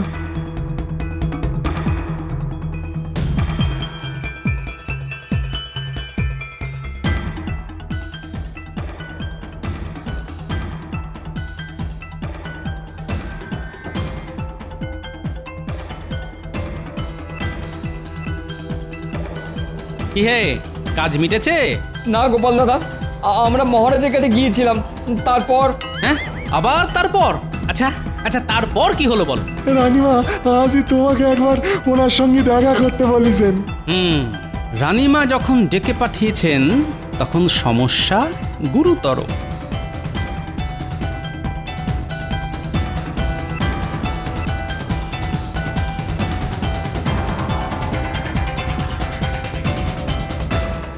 আসবো রানীমা? গোপাল, এসো এসো। হঠাৎ জরুরি তলবের কারণ কি রানীমা? কারণ তোমাদের মহারাজ এই কদিন ধরে মহারাজকে এক নতুন রোগী পেয়েছে গোপাল। উনি দায়িত্ব এড়িয়ে যাওয়ার জন্য কথায় কথায় তারপর কি হলো জানতে চাইছেন। জানি রানীমা, রাজসভায় বেতন কাটার প্রতিবাদ করায় উনি এই একই কাজ করেছিলেন আমাদের সঙ্গে। তাহলেই বোঝো, মহারাজের এই রোগ বাড়ার আগেই মহারাজকে রোগ মুক্ত করতে হবে গোপাল, না হলে মহা বিপদ। আমি জানি একমাত্র তুমিই পারবে এটা। খালি পেটে তো আবার আমার বুদ্ধি খুলতে চায় না। একটু ভালো মন্দ খাবার দাবার হলে। এই কে আছো? গোপালের জন্য মাছ, মাংস, মন্ডা মিঠাইয়ের ব্যবস্থা করো। শুরু করি রানীমা? করো করো করো গোপাল, এই সব আয়োজন শুধুমাত্র তোমার জন্য।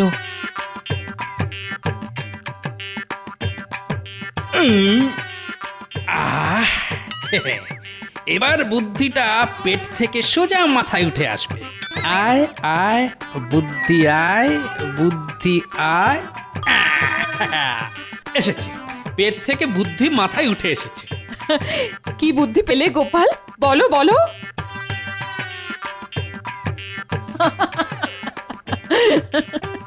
বেশ, তুমি যেমনটা বললে আমি ঠিক তেমনটাই করব। ব্যাস, তাহলেই হবে। বাকি কাজ করবে গোপাল ভাঁড়।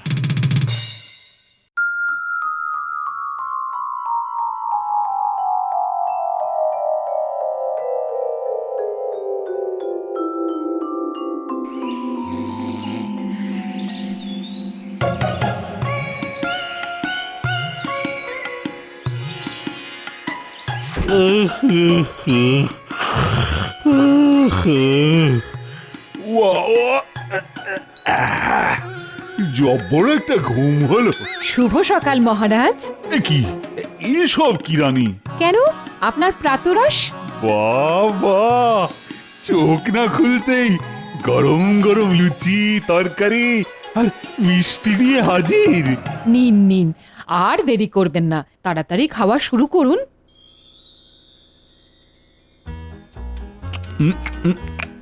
আপনাকে আর কটা লুচি দিই? দাও দাও দাও। কে আছিস? মহারাজের জন্য আরো লুচি নিয়ে আয়।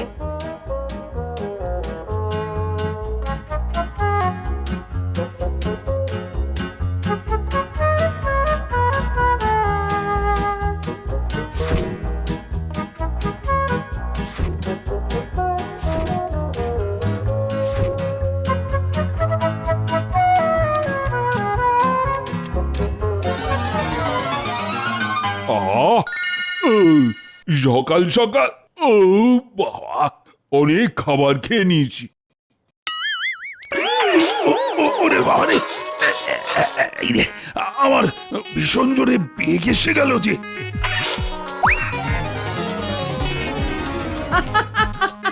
কি, আরে দরজা ভেতর থেকে বন্ধ কেন? কে কে ভেতরে? আমি মহারাজ, গোপাল। গোপাল, আরে তুমি এখানে কি করছো? আরে তাড়াতাড়ি বাইরে বেরিয়ে এসো, আমি যা বাবাকে আটকে রাখতে পারছি না। তাই নাকি মহারাজ? তারপর?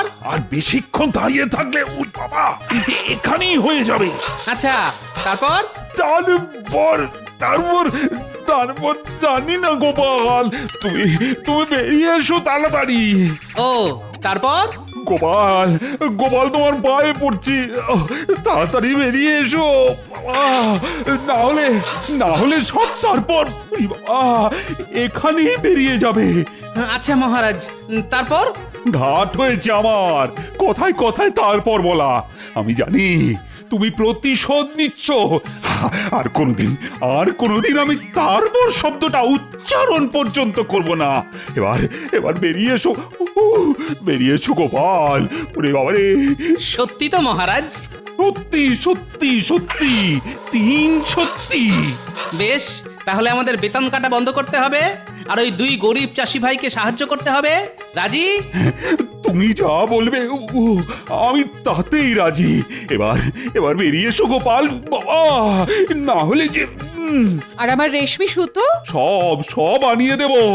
এবার গোপালকে ভেতর থেকে বেরিয়ে আসতে বলো রানী, না হলে যে বাবা।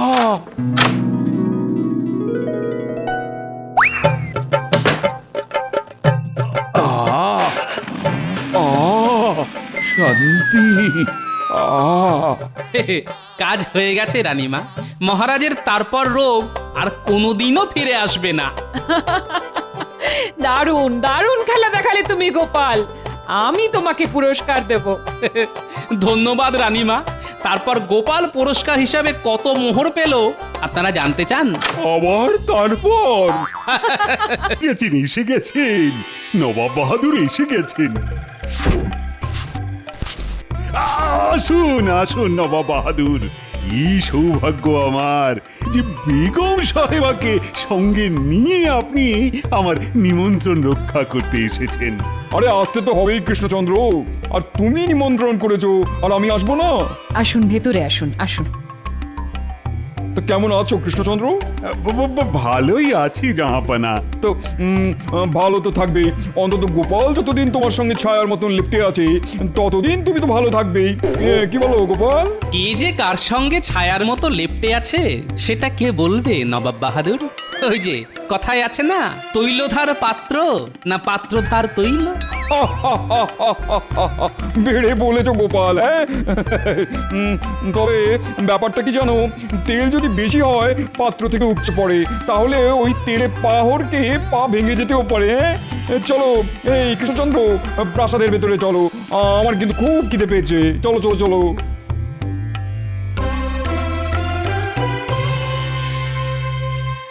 হলো তো নবাবের সাথে আগ বাড়িয়ে কথা বলতে যাওয়ার ফল হলো তো? মনে হচ্ছে নবাব ভারী চটে গেছেন। তাতে আমার কি? আমি নবাবের খাইও না পড়িও না। নবাব চটলে হয় 2 মুঠো ভাত বেশি খাবেন, না হয় কম খাবেন। শুনলে সেনাপতি, গোপালের চ্যাটাং চ্যাটাং কথা শুনলে? সে তো শুনলামই। যেদিন নবাবের খপ্পরে পড়বে না, সেদিন দেখবে ওর কি হাল হয়। ঠিক বলেছেন মন্ত্রী মশাই, গোপালের হবে এমন হাল যেন ফুটো নৌকো ছেঁড়া পাল। আসুন নবাব বাহাদুর, আসুন, এইবার প্রাতরাশটা সেরে নিন। আরে করেছো কি কৃষ্ণচন্দ্র? এত খাবার কি খাওয়া যায় নাকি? এত কি বলছেন? না না না না, এ তো অতি সামান্য। এটা সামান্য? এই পরিমাণ দল খাবার যদি সামান্য হয়, তাহলে মধ্যাহ্ন ভোজনের অসামান্য খাবারের পরিমাণ যে কি হবে সেটা ভাবলেই তো আমার কেমন ভয় হচ্ছে। তাহলে কি কিছু খাবার তুলে নিতে বলবো?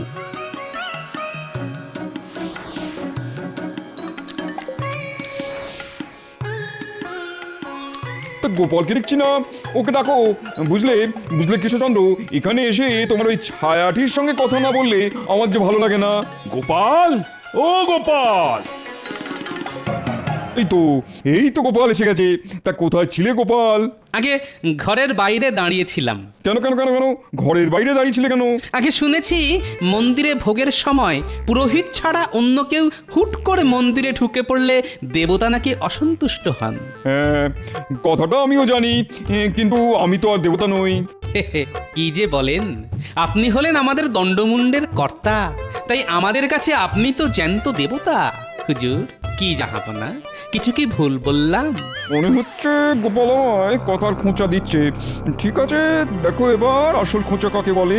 এই শোনো কৃষ্ণচন্দ্র, আজ আমি গোপাল আর তোমার মন্ত্রীর সাথে একসঙ্গে মধ্যাহ্ন ভোজন করব। তুমিও অবশ্য সঙ্গে থাকবে। এই তো খুব ভালো কথা জনাব। আচ্ছা, আপনার ইচ্ছে মতোই সব ব্যবস্থা হবে। গোপাল, বলুন হুজুর। তাহলে এখন বুঝতে পারছো তো, তুমি যাকে জ্যান্ত দেবতা বলছো সেই দেবতা কিন্তু তোমার সঙ্গে একসঙ্গে খেতে চাইছে। এ আপনার মহানুভবতা হুজুর। এই মিচকেপনা করা আজ আমি খুঁচিয়ে দেবো তোমার। আমি তাহলে এখন আসি হুজুর। কোথায় যাচ্ছ? দুপুরে আপনার সঙ্গে একসাথে খাবো বলে কথা। ভালো করে চান করে কাঁচা পোশাক পরে আসতে হবে না? ঠিক আছে, যাও। গোপাল, বাড়ি যাবার পথে মন্ত্রীকেও কিন্তু দুপুরে খাওয়ার ব্যাপারটা বলে যেও। ঠিক আছে মহারাজ।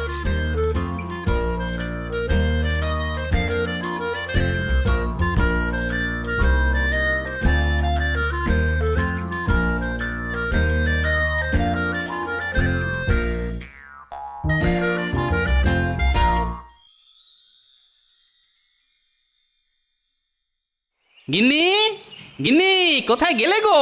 কি হলো কি? বাড়িতে পা দিয়ে এমন হই হই শুরু করে দিলে কেন? গিন্নি, আজ নবাব বাহাদুরের সঙ্গে একসাথে খাওয়ার নিমন্ত্রণ পেয়েছি, আর নিমন্ত্রণ করেছেন স্বয়ং নবাব। দাও দাও দাও গিন্নি, তোমার ওই মাথায় মাখার সুগন্ধি তেলটা একটু দাও তো। মাথায় মেখে টপ করে পুকুর থেকে ডুবটা দিয়ে আসি। কত ছিঁড়ি দেখো, বলি মাথায় তো চুল নেই, তা গন্ধ তেল মাখবে কোথায় তোমার ওই চকচকে টাকে?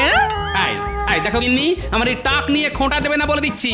বলি এই কৃষ্ণনগরে এমন আরেকটা টাক খুঁজে পাবে কেউ? শোনো, যা বললাম তাড়াতাড়ি করো। তেল, গামছা, কাঁচা পোশাক সব বের করে রাখো। আজ না, আজ খুব সেজে গুজে রাজপ্রাসাদে খেতে যাব। এই রে, কি হলো আবার? মহারাজ তো মন্ত্রী মশাইকে বলতে বলেছিলেন, তাড়াহুড়োর মাথায় সেটাই তো ভুলে গেছি। গিনি, আমি চট করে মন্ত্রীর ওখান থেকে ঘুরে আসছি, তুমি সব বের করে রাখবে কিন্তু।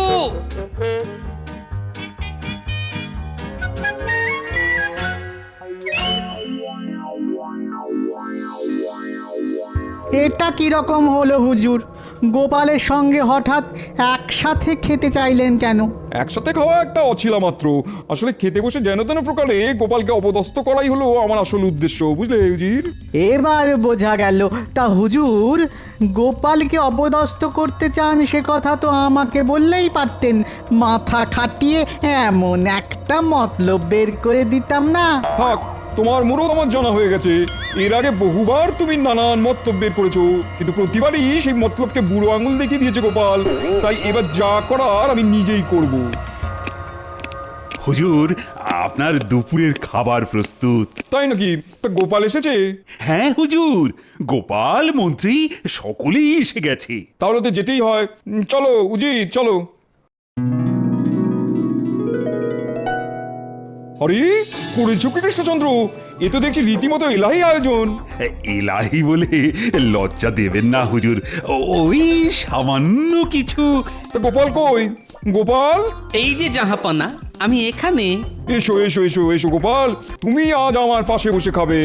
বাবা, এত খাতির না? গতিক তো সুবিধের বলে মনে হচ্ছে না। আরে কি হলো কি? গোপাল এসো, খাবে এসো।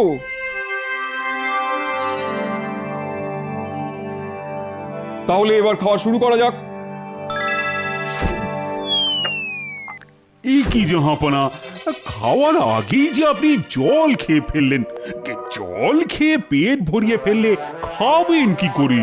আসলে খাওয়ার আগে এক ঢোক জল খেয়ে গলা ভিজিয়ে না নিলে আমার গলা দিয়ে আবার খাবার নামে না। এটা আমার বহুদিনের অভ্যেস। বড় অদ্ভুত অভ্যেস তো। আচ্ছা গোপাল, বলুন জাহাপনা। শুনেছি তুমি নাকি প্রচুর খেতে পারো। ঠিকই শুনেছেন হুজুর, গোপাল হাসতে হাসতে একসঙ্গে 20 জনের খাবার খেয়ে নিতে পারে। তাই নাকি? তাহলে তাহলে আজকে খেয়ে দেখাও তো গোপাল। কি যে বলেন হুজুর, সে অল্প বয়সে একটু আধটু খেতে পারতাম, কিন্তু এখন বয়স হয়ে গেছে, তাই আর আগের মতো খেতে পারি না হুজুর। আচ্ছা গোপাল, তুমি তুমি কখনো কাউকে নিমন্ত্রণ করে খাইয়েছো? নিমন্ত্রণ? গোপাল করবে নিমন্ত্রণ? কি যে বলেন হুজুর, আপনি ভাবতে পারবেন না ও কি ধরনের কিপটে। কি গোপাল, মন্ত্রী কি বলছে? তুমি নাকি খুব কিপটে? আসলে আমি যে খুব গরিব, 5 জনকে নেমন্তন্ন করে খাওয়াবার সাধ্যি কোথায় আমার। এই গোপাল, বাজে কথা বলো না তো। মহারাজের কাছ থেকে খুব একটা খারাপ বেতন পাও না তুমি, আর তার ওপর মহারাজ তোমায় তো ছুতোয় না, তাই তোমায় কিছু না কিছু দিয়েই থাকে। আজ এটা, কাল ওটা, সোনা, মোহর, টাকা, এইসব পুরস্কার তো পেয়েই যাও মাঝে মধ্যে। তাই নাকি গোপাল? তাহলে তো তুমি রীতিমতন বড় লোক। ঠিক আছে ঠিক আছে, আমি খাবো।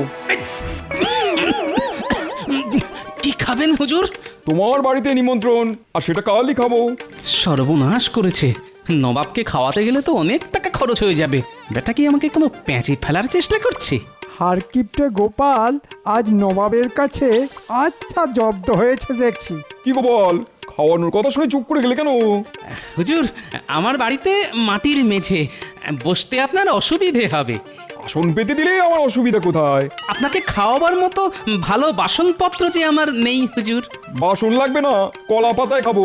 আর তেমন হলে মাটির ভাঁড়ে করেই না হয় জল দিও। এই তো আচ্ছা ফ্যাচাঙে পড়ে গেল, হতভাগা তো দেখছি না খেয়ে ছাড়বে না। কি গোপাল, খাবে তো?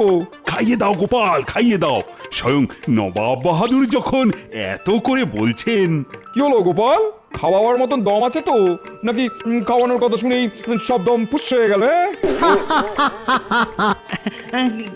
ঠিক আছে ঠিক আছে, কাল না হয় আপনি আমার বাড়িতেই খাবেন। গোপালকে আরো দব্দ করতে হবে। আমি শুধু একলা খেতে যাব না, এখানে যারা যারা আছে তারা সকলে মিলেই তোমার বাড়ি খেতে যাবে। আর যা তা খাওয়ানো চলবে না কিন্তু। কি খাবেন বলুন? কি খাবো? কমপক্ষে 4 রকমের মাছ, পাবদা, ইলিশ, গলদা চিংড়ি আর পাকা রুই। তারপর কচি পাঁঠার ঝোল। হ্যাঁ হ্যাঁ, তাও হবে তাও হবে। আর সেই সাথে ভোলা ময়রার লাল দই, মাখা সন্দেশ আর রাবড়ি। কি গোপাল, হবে তো? বলছেন যখন, তখন সবই তো করতে হবে হুজুর। তবে শুনেছি সস্তায় পাও বলে তুমি নাকি পচা ধসা জিনিস কিনে আনো। বেটা দেখছি বাগে পেয়ে আমায় খুব হেনস্থা করছে। ঠিক আছে, একবার আমার বাড়ি এসো, তখন বুঝিয়ে দেব মজা। সে যাই হোক, কাল কিন্তু রান্না করে যা খাওয়াবে তার সবগুলোই যেন হয় খুব টাটকা আর গরম গরম। ঠিক আছে? গরম গরম? ঠিক আছে, তাই হবে। এমন গরম খাওয়াবো না যে কেঁদে কুল পাবে না। আহা কি মজা! আজ কৃষ্ণচন্দ্রের বাড়িতে ভোজ, কাল আবার গোপালের বাড়িতে নিমন্ত্রণ। শুধু খাওয়া আর খাওয়া, খাওয়া আর খাওয়া। নবাব বাহাদুর গোপালকে বড় পেঁচে ফেলে দিল দেখছি।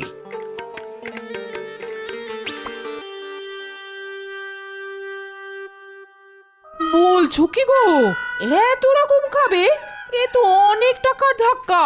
তারপর আমার খাটুনি, কি করে হবে এসব? এসব নিয়ে এক্কেবারে দুশ্চিন্তা করো না গিন্নি, এক্কেবারে দুশ্চিন্তা করো না। তুমি শুধু গরম গরম চারটি ভাত আর শাক ভাজা করে রেখো। আর হ্যাঁ, খাবার জলটা বেশ করে ফুটিয়ে রাখতে ভুলো না কিন্তু। নবাব এলেই কিন্তু মাটির ভাঁড়ে করে ফুটন্ত জল দিতে হবে। এইসব উল্টো পাল্টা বলছো বলো তো? ফুটন্ত খাবার জল কেউ আবার দেয় নাকি মানুষকে? মানুষকে না দিলেও নবাবকে দেওয়া যায় গিন্নি। আর নবাব তো সবকিছুই গরম গরম খেতে চেয়েছেন। কি জানি বাবা, তোমার ওই টেকো মাথার মধ্যে আবার কি দুষ্টু বুদ্ধি খেলা করছে, কে জানে বাবা। আমার বাড়িতে খেতে এসে এমন ছেঁকা খাবে যে সারা জীবন মনে রাখতে হবে ওই পাজি নবাবকে।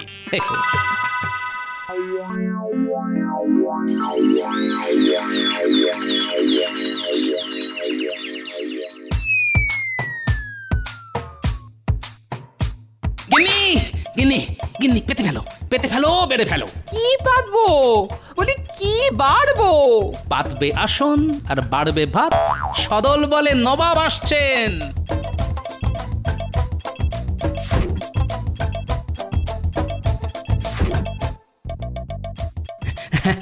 আসুন আসুন নবাব বাহাদুর, আসুন মহারাজ।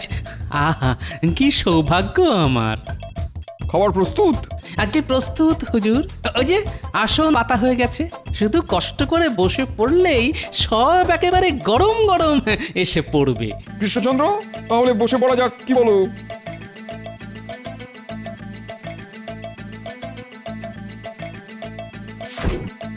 গিন্নি ভাত।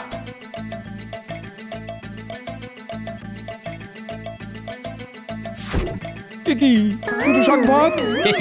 আগে শাক ভাত দিয়েই তো ভুরি ভোজ শুরু করতে হয় হুজুর, এরপর ধাপে ধাপে সব আসবে।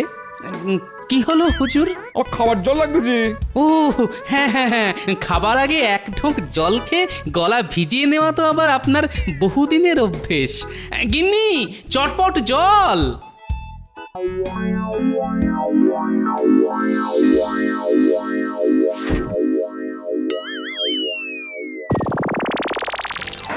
ওরে বাবা, পড়ে গেল, জল গেল। ওরে বাবা, উজির উজির, আমার আমার মুখে ফু দাও। বাবারে বাবারে, জিভটা জ্বলে যাচ্ছে। কি কি কি গরম রে বাবা। ওরে বাবা রে বাবা, কি হলো জাহাপানা? হলো আমার মাথা তোমার মুন্ডু। গোপাল আমায় ফুটন্ত গরম জল খাইয়ে দিয়েছে।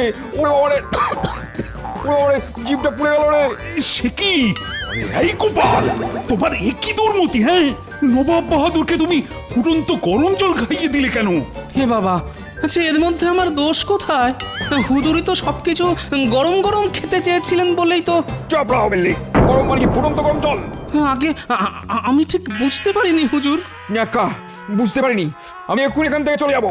তাহলে খাওয়া 4 রকমের মাছ, তারপর কচি পাঁঠার ঝোল, ভোলা ময়রার লাল দই, মাখা সন্দেশ আর রাবড়ি। বাবারে, জিপ টিপ সব পুড়ে গেল। বাবারে, যত সব হ্যাংলার দল, খেতে হলে তোমরা খাও, কিন্তু পোড়া জিভ নিয়ে আমি আর কিছুতেই খেতে পারবো না। জ্বলে গেল সব। উফ, যা, আপনি না খেলে তো আমরাও কিচ্ছুটি দাঁতে কাটতে পারবো না। তাহলে আর কি, ফিরে চলো আমার সঙ্গে। উফ, জিভটা কি জ্বালা করছে বাবা, জিভটা পুরো জ্বলে গেল। উফ, কিন্তু এত বড় একটা অন্যায় করার পরও গোপাল কি কোনো শাস্তি পাবে না? গোপাল ভুল করেছে, কিন্তু অন্যায় তো কিছু করেনি। কি বলছেন কি? কেউ কিছু বুঝতে না পারলেও আমি বেশ বুঝতে পেরেছি নবাবকে হেনস্থা করার জন্যই গোপাল এটা করেছে। ঠিক বলেছ উজির, এটা গোপালের শয়তানি, তাই শাস্তি ওকে পেতেই হবে। এই শোনো গোপাল, তুমি আগুনে জল ফুটিয়ে আমার জিভে ছ্যাঁকা খাইয়েছো, এর শাস্তি হলো মৃত্যুদণ্ড। মৃত্যুদণ্ড? হ্যাঁ, এই কৃষ্ণনগরেই ওকে আমি শুলে চড়াবো। ওকে কি একটা সুযোগ দেওয়া যায় না? সুযোগ? ঠিক আছে ঠিক আছে, একটা সুযোগ ওকে দিতে পারি। একদিনের মধ্যে ও যদি আগুন ছাড়া, আতশ কাঁচের ব্যবহার ছাড়া আর বিজ্ঞানীর পরামর্শ ছাড়া অন্য কিছু করে আমাকে ছ্যাঁকা খাওয়াতে পারে, তাহলেই ওর নিষ্কৃতি, না হলে শুলে ওকে চড়তেই হবে। চলে এসো চলে এসো উজি।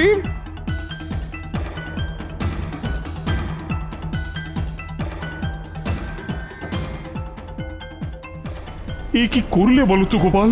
হ্যাঁ, এবার যে তোমাকে শুলেই চড়তে হবে। চিন্তা করবেন না মহারাজ, আপনার গোপালকে শুলে চড়ানো এত সহজ নয়।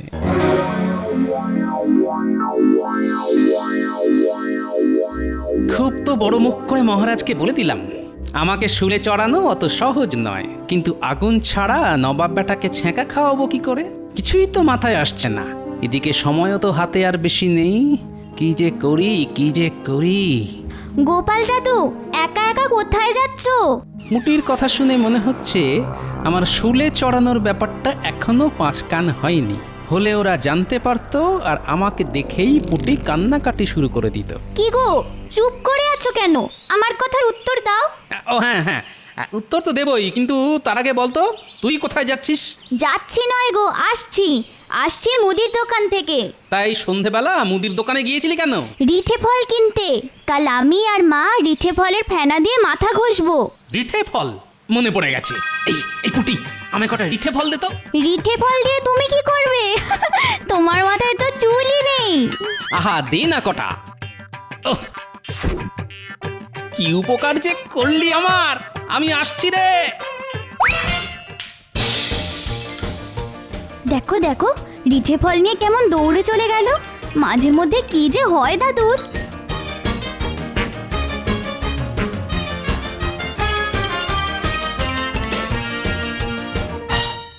তুমি কি করলে ঠাকুর? মানুষটার কিছু হয়ে গেলে আমি যে আর বাঁচবো না ঠাকুর, আমি যে আর বাঁচবো না। আমারও কিছু হবে না। আর ঠাকুরের ইচ্ছে তুমিও যেমন বেঁচে ছিলে তেমনই বেঁচে পড়তে থাকবে গিন্নি।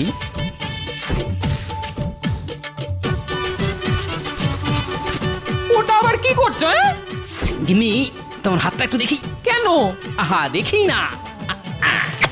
ওরে ওরে ওরে বাবারে বাবা বাবা, কি জোর ছেঁকা লাগলো গো। ছেকা ছেকা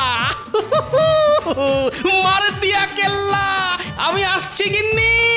মানুষটার কাণ্ড কারখানা বোঝে কার সাধ্যি।